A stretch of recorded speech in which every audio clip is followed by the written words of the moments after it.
accommodations. So that is part of what we asked for funds for, and the other part was for our scholarship program, for our after-school program. So, sorry, it's a little off-center, but we held a series of focus groups that focused on parents and community members, teens age 14 to 18, young women 19 to 30, and young men 19 to 30. So it was 4 different focus groups. They were highly successful. They helped us to identify the needs of the community in 4 specific areas: vocational, educational, social, and emotional. Some of the findings that came out of the various groups: for teens age 14 to 18, we had about, I think it was, Wendy was like 14 kids.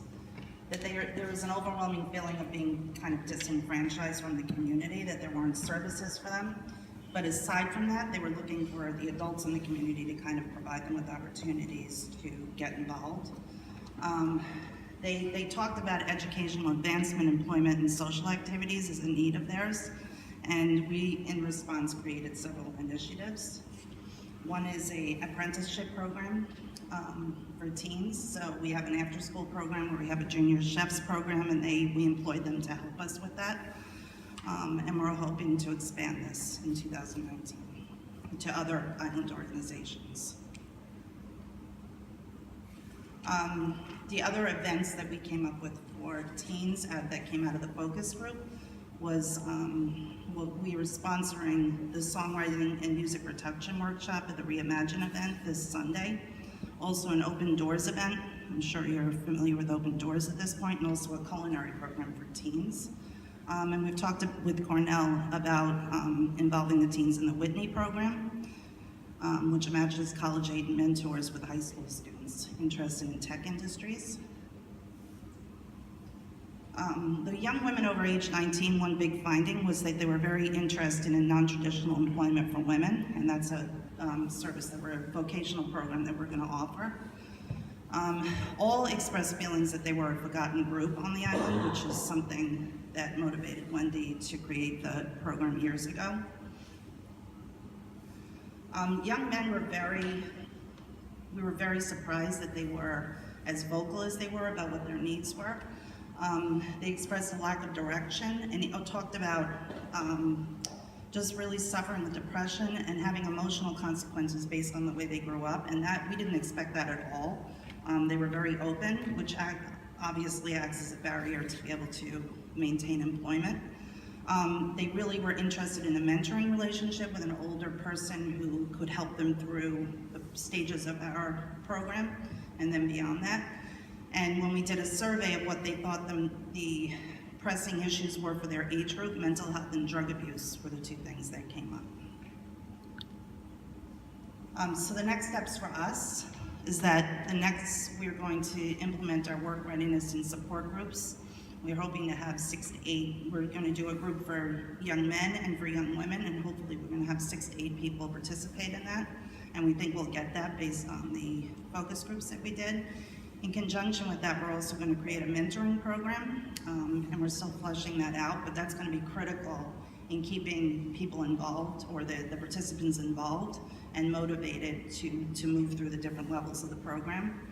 For the teens, we realized it was just something different. It was more support, and a lot of these teens grew up here, their parents grew up here, and they're looking for a place to socialize and also to be inspired by people that they respect in the community. So we're going to hold a once a week group that will be casual and social in nature, but also deal with issues of self-esteem and individual empowerment. The vocational training, the program took a long time for us to get off the ground because it was so hard to get the focus groups together. Our hardest group was really the young men, and we finally engaged someone in the community who knew a lot of the guys that were younger than him, and he was able to bring, I think we had 12 guys finally come in, and this was only 2 weeks ago, so everything has taken a while to get off the ground. But we expect the vocational training, in which we pay for participants to obtain vocational training, to begin hopefully in January. Sorry, that's 2019, not 2018. And the other part of what we asked for was funds to support our scholarship program for the Island Kids After School program. You may or may not know that the Beacon had quite a long waiting list of kids that weren't being served. And so working with the school, we're able to open up 35 spots for children that didn't have after-school care. 10 of the children are on full scholarship, so for us that equates to about $75,000 so we're asking for support in that area. That's it. Thank you.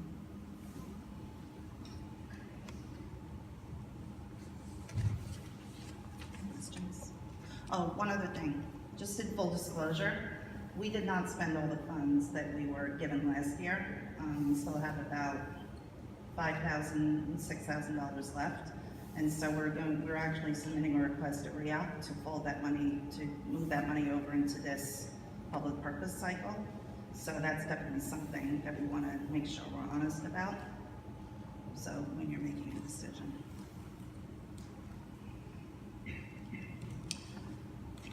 Well, I'm sure there is someone that appreciates $5,000, and come see us at the table. Now, don't record that, Rick. I'm just teasing a bit. Let's see. Who would like to start with the questioning? Sure. This is going to sound a little ignorant, sorry, but from the, I'm not as familiar with your program and your organization as some of the other panelists and people in the room. And I was surprised to hear that Island Kids works with young men and women between ages 19 and 30. Right. Did it start off with younger kids and expand up to that? Or? This is completely new for us. It's something that I personally have always had in my mind. I actually grew up here, and so I know the history of Roosevelt Island and the history of youth services, and that this is a specific demographic that kind of has not had a lot of focus. But our program has been predominantly for kids in 5th grade, pre-K through, or birth through 5th grade. But when Wendy and I met up, she was talking about this program. It was definitely something because we were thinking about expanding in some ways. So we had changed our certificate of incorporation to include the entire spectrum from birth all the way to older teens and young adults. So it's not something that we've done before, but we've developed programs from nothing many times, and so. Thank you for that explanation.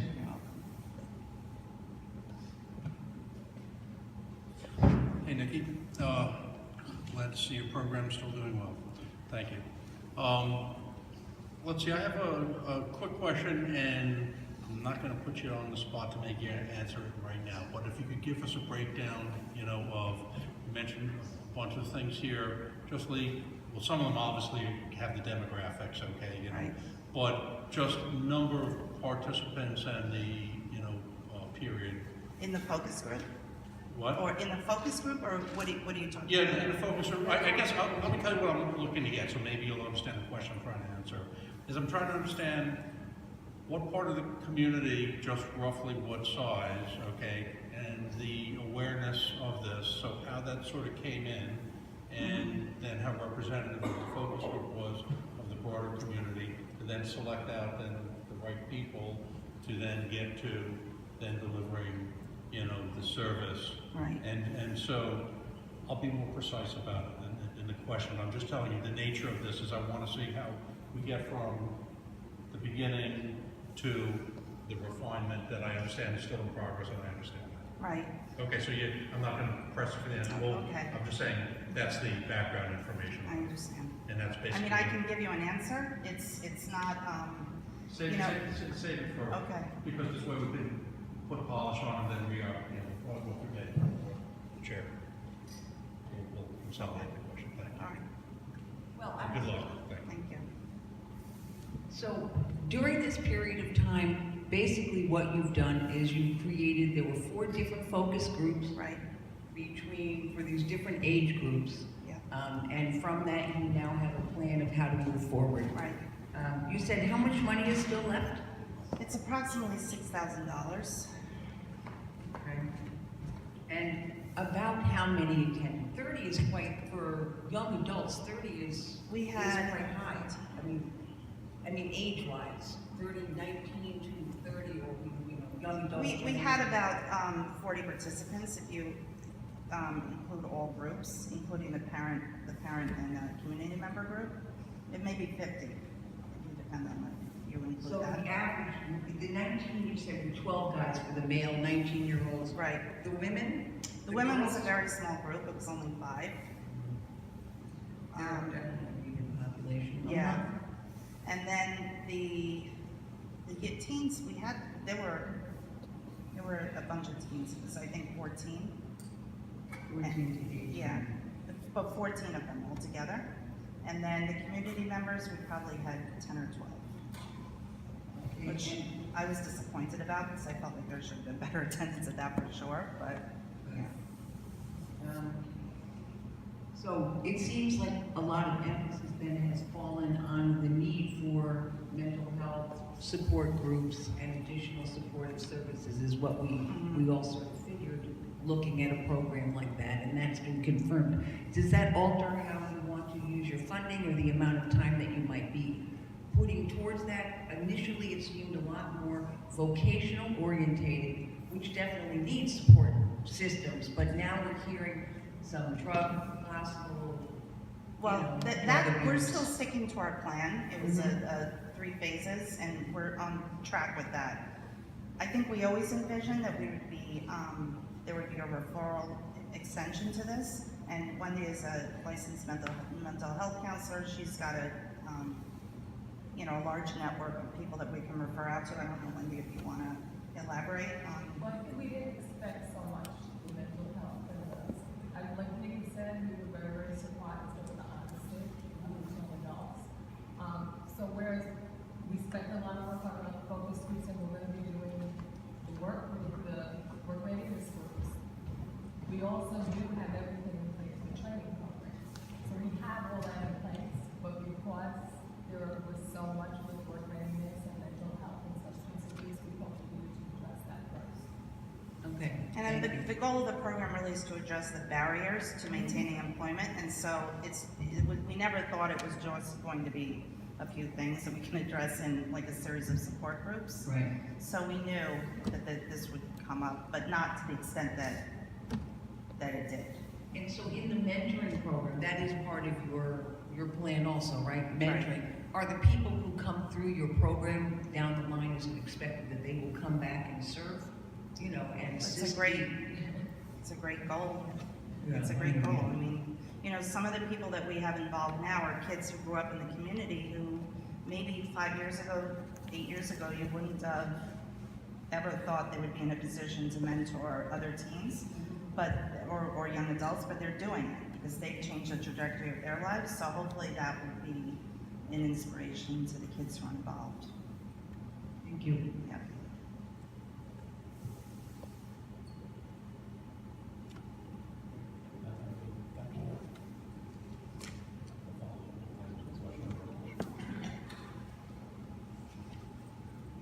We're going to open it up to the floor. Any questions? Just how much are you asking for? We asked for 25,000, 10 for the scholarship program and 15 for the moving forward program.